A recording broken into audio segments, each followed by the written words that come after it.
Gaano nakatagal ang business niyo na to? Since yung business ko is 2015, yung travel and tours hanggang ngayon buhay naman yun. Meron din akong mga franchises like water station franchise. Nagpo-provide din ako ng mga system sa mga schools. So over 70 schools and universities na. And yung business solution naman since 2021 up to date. Yan. So multiple business na siya. Parang gumagawa rin kayo ng mga website. And yes, kanina website. Nabanggit mo na parang gumawa ka na rin ng application. Yep, ba? yep. Na parang auto-SMS. Yes, meron siyang yung automation services natin. Meron siyang social media management automation, chatbot, SMS, marketing, email marketing, funnels and website, even yung mga AI chat na parang ChatGPT na Pinoy version. Meron na din tayo niyan. Parang gumawa ka ng Pinoy version? Oo, yung mga international tools, gumawa tayo ng Pinoy version nun. At gusto ko rin iangat kasi ang Pinoy na kaya din makipagsabayan ng Pinoy.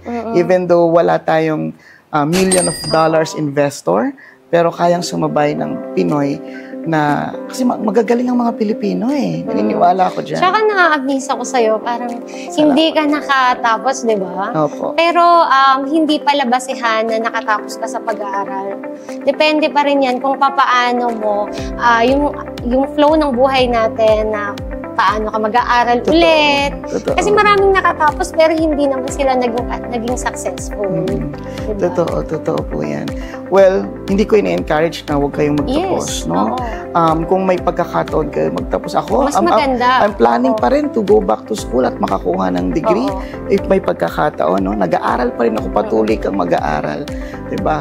Kasi isa sa pagkakamali ko sa buhay, na I want to share is nung naging addict ako.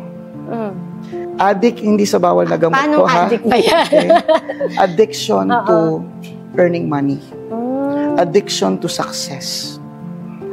Marami kasing Pilipino na once na nakatanggap ng pera, na-addict yun. Hindi niya na mabitawan. For example, nagtrabaho ka, diba? Ayaw mo nang magnegosyo kasi yung comfort na sumasahod ka eh.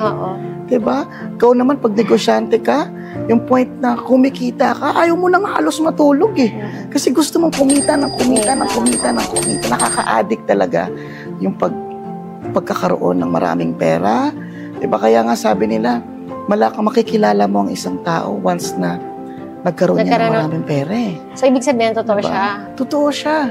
Pero hindi naman ibig sabihin na kapag nakilala mo yung sarili mo, is hindi mo na pwedeng baguhin at i-improve.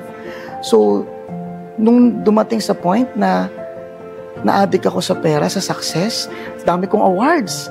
Yun, napag-usapan nga natin kanina, no, na parang hindi naman ibig sabihin na wag kayong mag-aral. Ang pinopoint lang namin is, kahit hindi nakatapos ng pag-aaral, may way pa rin. Yes, ikaw pa rin yung moving forward. Ano yung gagawin mo para mabago yung takbo ng buhay mo? Correct. Ang nangyari lang is more on a focus sa success. Totoo. Nakalimutan na ang sarili at ang family. Memories, mahalaga siya. Sobra.